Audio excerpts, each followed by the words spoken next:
Hey, this is BJ. Thanks for listening to our show's podcast. If you're a fan of all things geeky, you should check out my other podcast, BJ Shea's Geek Nation. We have new episodes every day, and you can check it out at bjgeeknation.com. Your home is going into foreclosure and you feel like a financial wreck. You don't know where to turn for accurate information. I'm bankruptcy attorney Travis Gagne. Let's talk about some legal options. If we work quickly, we can propose a plan to save your home, modify the loan, or in many cases even eliminate your second mortgage. The consultation is free. I've helped hundreds of people just like you make informed decisions about whether to save their home or exit it on a reasonable, organized timeline. The chapter you choose sets the tone for the next chapter of your life.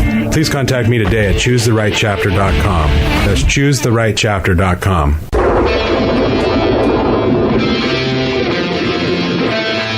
99.9 KISW, The Rock of Seattle. I don't know if you've seen this. There's a video on Facebook of a guy who's, described as a hippie. Hippie. These hippies, I tell you. Long hair.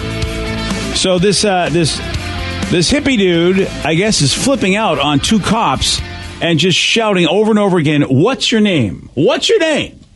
Apparently, someone counted, because, you got to have a statistician on all this. And apparently the hippie said it 44 times in a row to the cops. "What's your name?" And luckily for you, we have the audio. What's your name? What's your name? What's your name? What's your name? Okay. What's your name? What's your name? Doesn't he sound a little bit like Shia LaBeouf? What's your name? What's your name? What's your name? Just do it! What's your name? Make your dreams come true! What's your name? Are we sure that's not Shia? I was asking for a cigarette. You said no. I said word. I feel like it's Shia. I'm from it, you dummy. Oh, that's why. See, that's why he's asking what their name is, because they don't get it. I got more millionaire lawyers than you know what to do with, you stupid. Oh, yeah. That's what he's got. You're a pirate, bitch. Yeah. Doesn't it sound like a little bit like Shia? What's your name? Yeah. What's your name? Totally. What's your name? I can see him. Well, why don't they just tell him his name? Yeah. At that point, I'd be like, my name's Steve, man. Yeah. Stop saying it. Steve. S-T-E-V-E. What's your name? Steve. I'm not sure I got Stephen that. William. That's my middle name. Yeah, I don't. Yeah, Now shut up. I didn't get it the first time, sir. What's your My name? gosh. Yeah. Handcuff his lips. Yeah. I feel like that would be a Shia LaBeouf art project, like the latest thing he's doing. Yeah. It's like, I'm just going to stand out and yell at cops. Just do it! That's what he's going to do. Of course, it is the internet. And once something like this goes up, there's always somebody out there that says, you know what I'm going to do? I'm going to do a song mashup based on Mr. Hippie, What's Your Name guy. What's your name? What's your name? What's your name? What's your name? What's your name? Yeah. What's your name? What's your name? There we go. That's right. I was asking for a cigarette. You said no. I said word. Well, at least I wasn't the only one who was thinking that when he was yelling, "What's your name?" I kind of was. And then, of course, somebody already made that happen. Yeah. I'm like, we should match. Oh, of course, somebody did it. Somebody did goodness. it. Yeah. See, those are the moments where I do enjoy the internet. Yeah. Because you know what? I mean, we can all rally around that. It doesn't matter, what your political leanings are. The What's Your Name guy is somebody we can all agree on. At least it's somebody else melting down. Somebody said it sounded more like Meatloaf. You understand me? Oh, yeah, I can see that. I can hear that. Yeah, absolutely. You do not want to with me! Yeah. Thanks, Meatloaf. I forgot about the tender moments that Meatloaf gave us. At what point do you just tell the guy his name? Yeah. If you're the cop. I'm Officer Dinkelheimer. Yeah. Whatever your last name. 44 times in a row, Officer Dinkelheimer, and Yes. no answer. Maybe that's why, because he doesn't want to tell everybody his name. It is an embarrassing last name, Yeah. Dinkelheimer. Yeah, that's right. Yeah. Yeah, gotta love America. Gotta love the internet.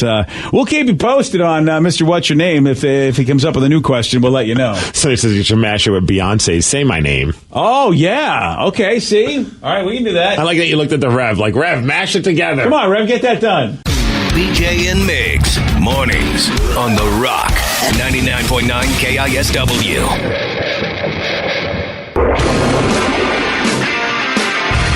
.9 KISW, The Rock of Seattle.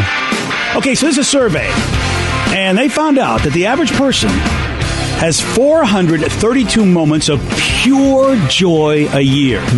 These 4 hours in this room with you guys. Pure joy. Ecstasy. So that rounds out to about 8 times a week you have pure joy. Okay. Now, of course, the question then how about like if you're stuck in traffic all day and you finally get home and you can just get to that bathroom to go number one? Yes. Ooh, there is pure joy when you have to go. I experience that multiple times per day because of my medication. Yeah. I'm always pure joying that if that's the case. That's a pure moment. But that's a pure joy, man, when you finally can relieve yourself. That, unfortunately, not on the top 10. Oh, that's definitely top 3. I wonder if a lot of guys actually would admit that if they could. Sometimes just, like you said, just going to the bathroom, you get that moment of, quiet and silence and whatever. It's like, it's awesome. But no, that's not number one. Number one, hanging out on the couch or in bed with your significant other. Aww. Vicky? As cheesy as it is, I mean, there is a certain level of comfort of just being able to hang out. And I got, my wife's just, like kind of just chilling on one side, Lulu's on the other side. Once they both fall asleep, wrestling is on the TV. Life can be, or hockey. Yeah. There's nothing better. Yeah. Oh, that does sound really awesome. It's just like knowing that you don't have to do anything. You can just sit there as long as you want and just relax. That's the beauty of comfort in a relationship. Sure, sometimes, the passion isn't as zingy as it used to be if you've been together 15, 20 years. But then there's that comfort. Because when you're first with somebody, I mean, it's tough to get that comfort where you can just lounge around and not care. If you ever are starting to question the passion and all that grass is greener crap, hang out with some of your single friends and listen to the stories that they share. Yeah. And you'll realize really quickly how lucky you are. Oh, definitely. I feel like that's why a lot of my friends, all my friends are in relationships or married right now. And I feel like that's why they keep me around because they need to hear what it's like out there. It's not a fun hunt. Yeah. Yeah, they're like, tell us another story. That way we can stay happy in our relationships. And it's like, well, I went out with this one guy who, never good stories. Being on vacation is number 2, or on your way to your destination. That's actually a really awesome. That to me is even more pure joy than being on vacation. My favorite thing to do when I was going to Hawaii is just take that picture with the Hawaiian drink that Alaska gives you. They give you I don't know, they give you some sort of fruity drink that you don't get on the flights going anywhere else. Right. It's a Hawaiian-based menu, and yeah, baby. And then I take a picture and send it to the kids because, I mean, who else wants to see it? Way to rub it in. Yeah, to brag a little bit. Because the kids really, they don't care, but they have, you know what? They have to take our text because they're our kids. It's that anticipation of going on the vacation. Yeah, number 2 on the list. I like being on the vacation. The build up to the vacation is too stressful for me. Oh, really? I'm a terrible packer. I don't know. Oh, well, see, yeah, I get that. They're just saying on your way, but I get what you're saying, Steve. Right. Before you actually get on your way. Making sure I've got all the right things. Oh, do I have my parking information printed up? Or do I have this printed up? And then the pack, I don't even care like if I'm gone for 1 day or 12 days. I pack the same amount. I don't know what is wrong with me. Because you always look like you have a variety every time I see you, but it's true. Right. You have a very small bag, but you're always wearing something different every day, and I'm like, what is he like? Is he got a Magic Mary Poppins bag? Pretty much, dude. And I make sure I always have 2, maybe even 3 pairs of underwear per day.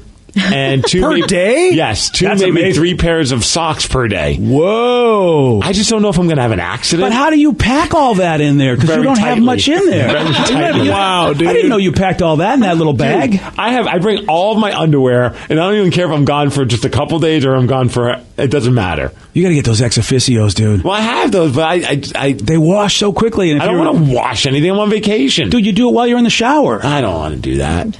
Dude, you can wash them and hang them, and boom, they're dry. And then you only have to. You only need 3 pairs of underwear for the rest of your trip. I need 3 pairs per day. Yeah.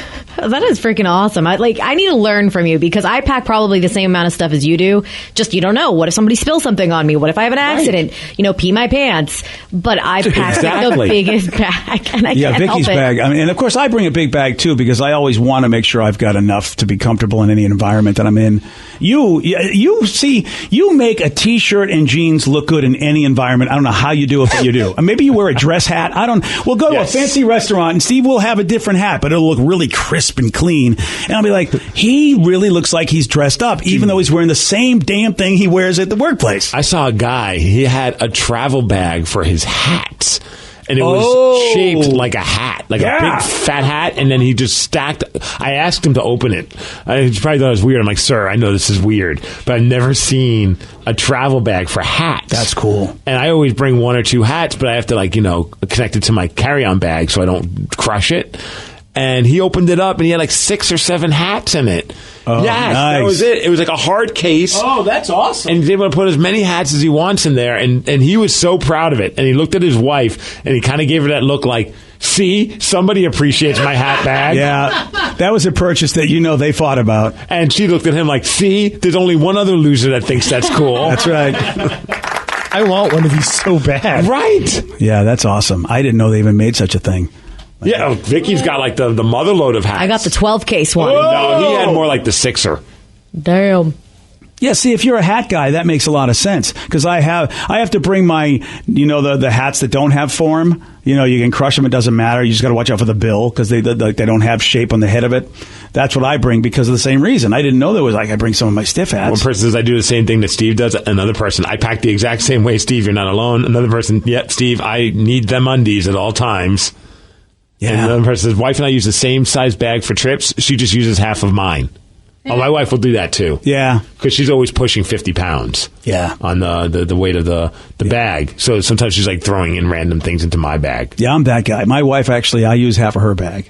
Because I bring everything. Because I feel like if we got to go out to dinner, I got to have a jacket. I look like a slob when I wear a t-shirt and jeans, and you somehow look like you're ready to go do a Grammy award show. I don't know how you pull it off. I just don't care. But you pull it off. It's like he looks like a rock star, and I'm like, God dang it, I got to wear a jacket just so that they'll let me in the place. You need a fancy hat. Yeah, maybe I got to get a fancy hat.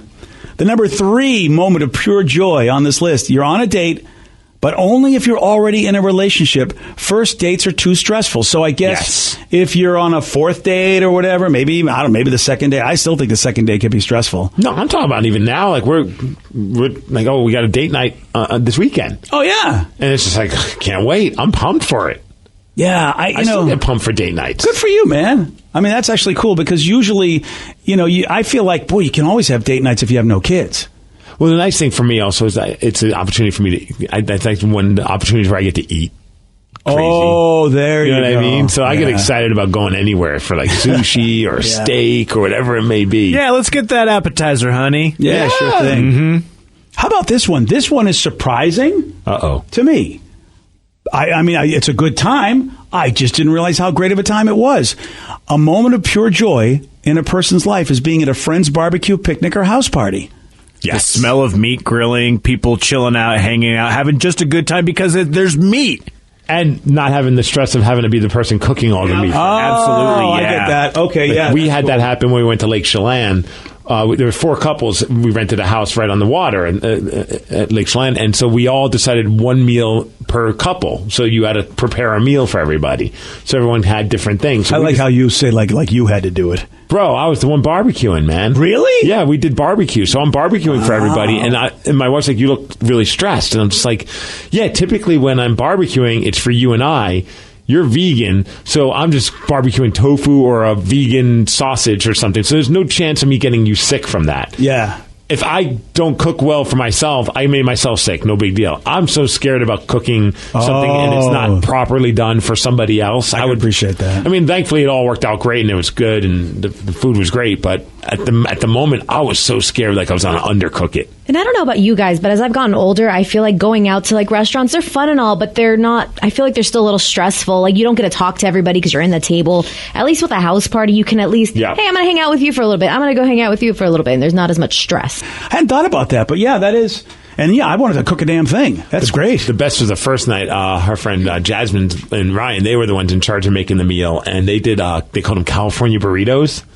And it was, so you could just fill it up whatever you want. They barbecued some steak for it as well to put in the burritos, and that was cool.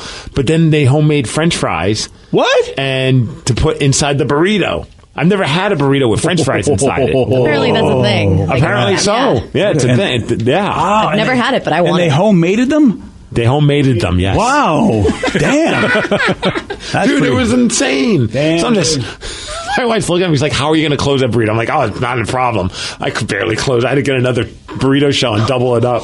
That's amazing. That's I am fantastic. proud of you. Oh, it was awesome. I was going to say, you could have eaten it like a taco, but you made it a burrito like a man. That's right, a double burrito. They're called California burritos with the French fries in them, and they are all over. I'm surprised you've never had one, BJ. They're the best things that's ever happened to a burrito. You know, I've had them one time. I've had a taco with French fries in it because it was a hamburger taco with French fries inside at Fred's in Hawaii of all places. But I've never had a burrito like that, and why not? Yeah, I've never even had. I know there's been places that have sandwiches where they also put French fries inside of it, and I've always wanted to do it. I just never gotten around to do it, so that was an exciting moment. Oh yeah! So it brought me pure joy. Today's podcast was brought to you by Travis Gagne, bankruptcy attorney. Here's another question from a listener.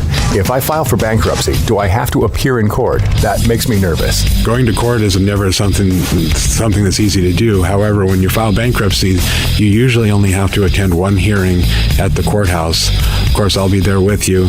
And when you go to court, it's not before the judge. It's actually with the trustee or the trustee's attorney. One of the things that's critical in a bankruptcy is that you give your attorney and the court all of your information.